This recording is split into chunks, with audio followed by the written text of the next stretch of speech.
A word of caution. This episode contains depictions of murder and domestic violence that may be disturbing. Listener discretion is advised for anyone under the age of 13. In 2021, I discussed several cold cases involving Indigenous women and girls, including the murder of 5-year-old Brittany Locklear, who was kidnapped and later found murdered in Hoke County. If you'd like to learn more about that case, check out episode 29, Missing and Murdered Indigenous Women in North Carolina, Part 1. Episode 32, Missing Teen Girls in North Carolina, included the story of 13-year-old Native American teen Donna Barnhill, who went missing from her home in Lexington, North Carolina, in 1981. I'll put a link to both of those episodes in the show notes if you haven't listened to them. Today's episode will focus on victims from the Eastern Band of Cherokee Indians, or the EBCI. In a 2016 National Institute of Justice report, the following statistics were published. More than 3 in 5 Native American women have experienced violence in their lifetime. More than half have experienced sexual violence, and the majority have been victims of physical violence at the hands of intimate partners. In some counties, they face murder rates more than 10 times the national average. There is much to love about North and South Carolina, but the two states have also had their fair share of violent and senseless crimes over the years. From murders on the Blue Ridge Parkway, in the heart of big cities or sleepy college towns, and along the coastal waters, some of these stories may be new to you. Some may have happened in your town. Some may involve people that are still missing to this day, but all will leave you remembering to always be vigilant about the people you meet and the places you go. I'm Renee Robertson. Please join me for Missing in the Carolinas. Episode 71, Missing and Murdered Women and Girls in the Eastern Band of Cherokee Indians. One of the frustrating aspects of the Indigenous peoples community is the lack of media coverage and attention to these victims. This goes back for decades, and it becomes evident quickly when you try and find more research about these cases. For example, in the Smoky Mountain Times article, Silent No More, Native Communities Call for End to Crisis of Missing and Murdered Indigenous Women, I saw mention of a young murder victim named Dora Owl from the late 1940s. The article stated that the earliest case of a missing and murdered Native woman occurred in 1947 when a stranger kidnapped 23-year-old Dora Owl, took her out to Fontana Dam, shot her, and left her for dead. The article quoted her great-grandson, who said Dora did not die immediately, and after a bystander found her on the side of the road, she was taken to the hospital, where she later died from her injuries. The article went on to say that Dora Owl's case is one of 7 on a list of 31 Cherokee women known to have been murdered, gone missing, or died under mysterious circumstances. An obituary page for Dora Owl online lists her full name as Dora Owl George, born on October 24, 1924, in Birdtown, located in Swain County.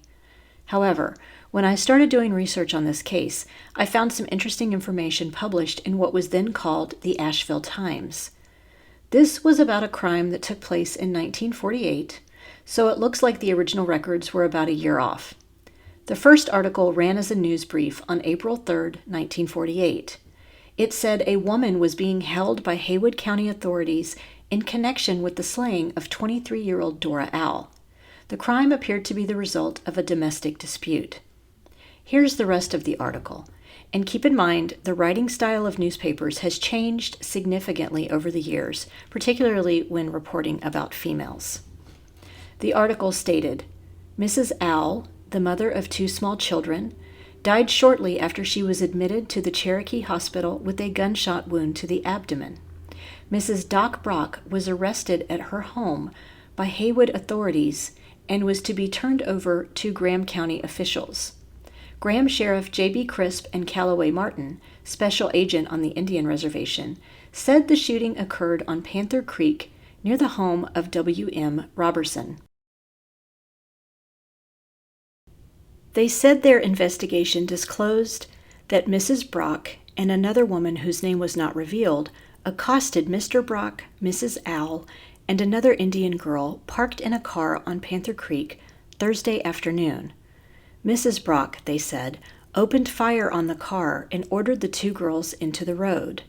The officers said Mrs. Owl and her companion then walked down the road 3/4 of a mile and were again approached by Mrs. Brock.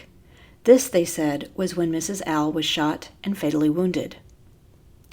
The other article I found was published in the Asheville Times more than a year later, on September 12, 1949. It was only a few sentences that read, Mrs. Lyle Brock, about 40, of Robbinsville, was sentenced to 5 to 7 years in state's prison for the killing a year ago of Dora Owl, Indian woman, in an argument over a man. Mrs. Brock pleaded guilty to a charge of manslaughter. I think part of the confusion in the history of this case is that the newspapers often printed initials instead of full names, and in this case, we see the name Mrs. Doc Brock and Mrs. Lyle Brock are both used as the person who admitted to shooting Dora Owl. But the Smoky Mountain Times article, where I first found mention of Dora's murder, said it was still unsolved. So how do we explain the articles printed in 1948 and 1949 that report on the assault and murder where Dora died of a fatal gunshot wound to the abdomen? Was the conviction of this mysterious Mrs. Brock overturned at some point and she was released from prison? Or did she never serve time at all? This case is even more interesting because the vast majority of missing and murdered Indigenous women involve domestic violence at the hands of a man, and for this one to have a female perpetrator was a twist I wasn't expecting. It could also explain how the person responsible for Dora's death may have gotten out of serving time for the crime, as it was the 1940s. Next, I want to talk about a 13-year-old named Jacqueline Davis who vanished from Cherokee more than 50 years ago. And this is another one of those cases where there isn't a lot of information available. Jacqueline Davis left her home on the night of April 12, 1969. The Charlie Project website notes that she was last seen walking to a friend's house in Cherokee, and after that, she was never seen again. She was a member of the Eastern Band of Cherokee Indians, and at the time she went missing, her height and weight were unknown. She had black hair, brown eyes, and a scar above her eyebrow from a barbed wire fence. Her nickname was Jackie. Anyone with information on her case is asked to contact the Bureau of Indian Affairs in Nashville, Tennessee at 615-564-6600. And now, let's take a quick break for a word from our sponsors. Cold weather is upon us. I don't know about you, but my skin is always in desperate need of moisture during this time of year. But I don't like to experiment with a lot of different products at high price points if they won't work for me. Enter the products from SkinX Erin. I use her Pre-Cleanse Oil, Hydrating Beauty Oil, and Perfecting Night Oil, and I was hooked from the first drop. The Pre-Cleanse gently removes dirt, impurities, and even waterproof makeup without tugging, all without stripping or drying out your skin. In addition to keeping your skin clear, it also helps your skin feel firmer and reduces the signs of aging. The Hydrating Beauty Oil is a powerful and effective skin hydrator that never leaves your skin feeling greasy. The signature squalene oil is known for its anti-inflammatory and anti-aging properties. It's perfect for treating skin conditions like acne and eczema and reducing the appearance of wrinkles. The Perfecting Night Oil is loaded with vitamins E and A and is rich with antioxidants and omegas that nourish skin, replenish elasticity, and reduce stretch marks. A few drops a day leave skin smoother, more vibrant, and youthful. Want to try out the products for yourself? Go to shopxerin.com and use the code MissingCarolinas10 for a 10% discount on your order. If you're listening to this podcast, you may be interested in learning how to start your own. This past spring, I created a webinar on how to do just that, and it's now being offered as a digital course over at Wow Women on Writing. The pre-recorded 30-minute webinar will teach you examples of different types of podcasts, how to decide on a format, ways to handle the technology necessary for creating a podcast, how to develop your first few episodes, promotion and monetization ideas, and ways you can repurpose your podcast content. All written materials and resources are provided by me. I'll give you a handout with information discussed in the webinar, along with suggestions for a few different types of podcasts to explore. Best of all, this webinar only costs $30. You can purchase the course over at wowwomenonwriting.com and click on the Classroom tab. I'll also post a link in the show notes. And now, let's get back to the show. Another unsolved case from Cherokee has a large reward attached to it in the hopes of prompting people to come forward with information. On December 29, 2013, members of the Cherokee Indian Police Department were called to the scene of a burned-out car in the Big Cove community. A body found in that vehicle was later identified as 26-year-old Marie Walkingstick Pheasant. She was survived by 2 children and her husband Ernest. There is not much information available about Marie's death, other than the police suspect foul play and it remains an active investigation. On November 21, 2022, the Cherokee Indian Police Department announced the reward for information leading to the arrest and conviction of the person or persons responsible was being increased from $5,000 to $50,000. Anyone with information about the death of Marie Walkingstick Pheasant is asked to contact the Public Safety Communications Center at 828-497-4131. In October of 2020, another wife and mother of 2 from the Eastern Band of Cherokee Indians, named Danielle Brady Hicks, was violently murdered. On October 5th of that year, dispatchers were alerted that someone had seen a young female unresponsive on the shoulder of the road in Jackson County.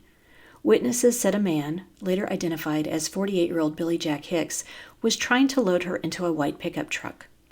According to WLOS News 13, deputies arrived on the scene and attempted to stop the truck. Billy Hicks ignored their demands and continued on the highway to Harris Regional Hospital.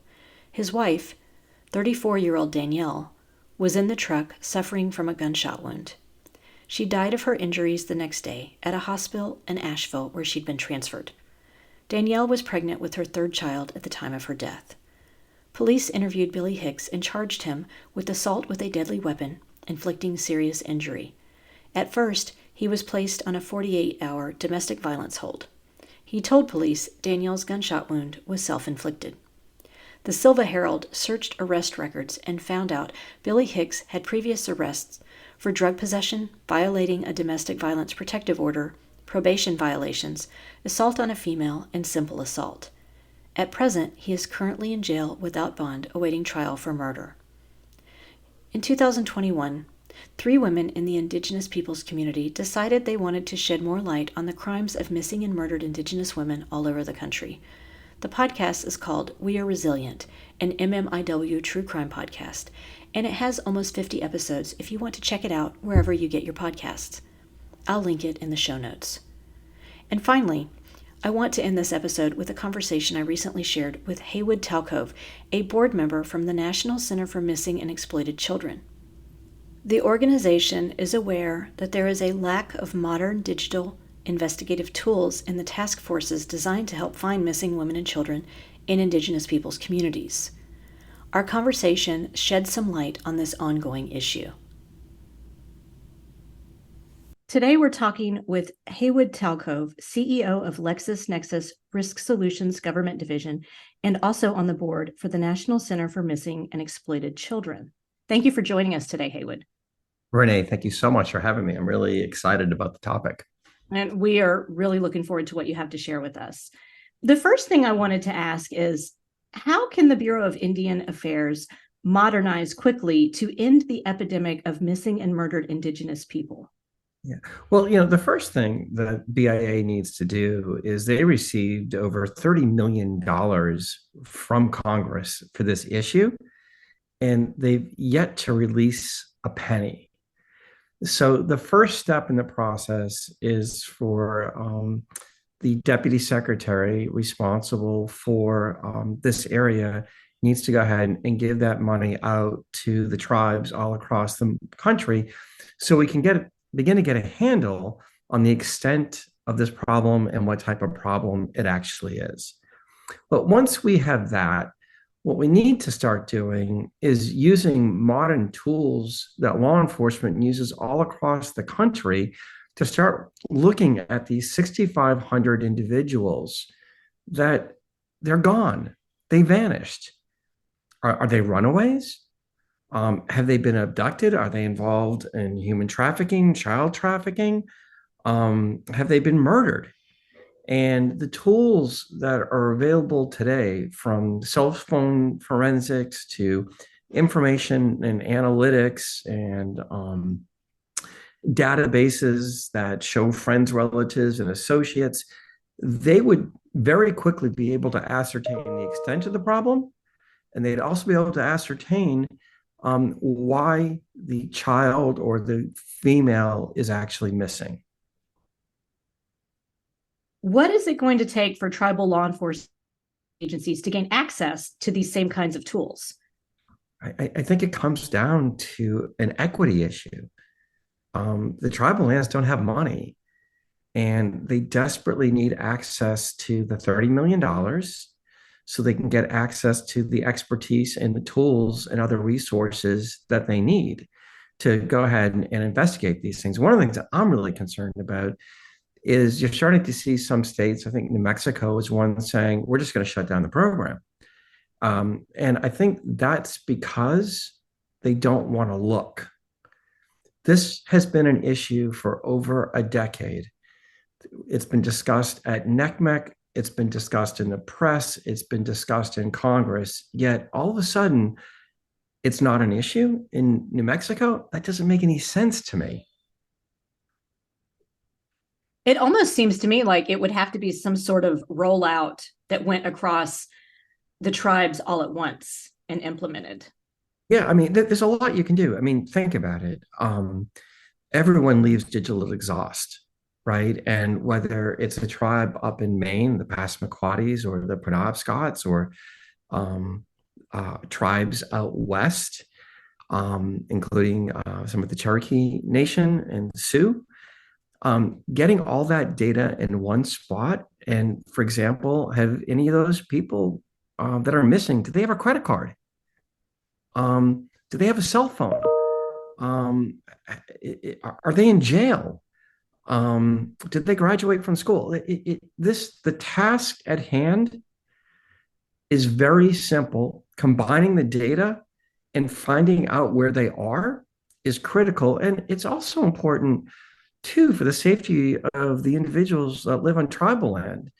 I mean, not that I have any information, but is there a serial killer? Is there a human trafficking ring that's taking young girls and taking them off the reservation and exploiting them in some other country? I mean, we need to get answers to that. I agree. And that kind of segues into my next question is how has distrust between the tribal law enforcement and federal agencies enabled the lack of modernization we've witnessed across many tribal law enforcement agencies?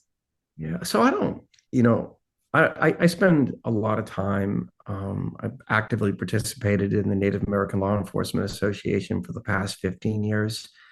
I don't know if there's a lack of trust. There may be some cultural differences. When you're a police officer in a suburban area compared to a tribal or a reservation where there's massive amounts of land and there's a lot of connection with the community. But everyone that I've spoken to from tribal law enforcement tells me that they want to get this solved. In fact, I did a presentation back in August at the Native American Law Enforcement Association meeting, and I talked about this issue. And I had a number of the tribal chiefs come up to me and explain that they want those resources. They want to find out about this. And in fact, one of the tribes is working with the city of Las Vegas. So I don't know if it's that big of an issue. There's definitely some cultural sensitivities, but no different than going from New York to Arizona. But those people in law enforcement, they have a common mission. They want to help people, and they want to find out where these individuals are. That's great to hear. So this money, this federal money that has been allocated to upgrade these systems, it has been released or it just hasn't been implemented? That's what I'm not clear on. So the money, so Congress did its job. Mm-hmm. They passed a bill. They created a policy. They transferred the money over to the Bureau of Indian Affairs, but the Bureau of Indian Affairs hasn't released the money to the tribes. So there's $30 million that was earmarked by policymakers to begin to solve this problem, and nothing's happened. In fact, a number of the senators, including a number of the senators, have written BIA and demanded answers. And so far, they've heard nothing back. Okay. So it's a bureaucratic tie-up is what it sounds like on that end. It could just be a disagreement in policy. Sometimes you have the elected officials and the bureaucracy not aligned with different agendas. I don't know, but it's odd that there's money there to solve a problem. And some states are actually shutting down their programs right now. Part of it is they just don't have the resources to do it. Well, it would also take staffing and people to spearhead those programs too, I imagine. Yep. Well, thank you for joining us today and kind of updating us on what's going on. It's encouraging to know that there is money allocated towards these cases. It's just how do we figure out how to go from there, it sounds like. Yeah, the most important thing is you can't have 6,500 people missing. Right. Right. We need to know what's going on. Is there a child trafficking ring?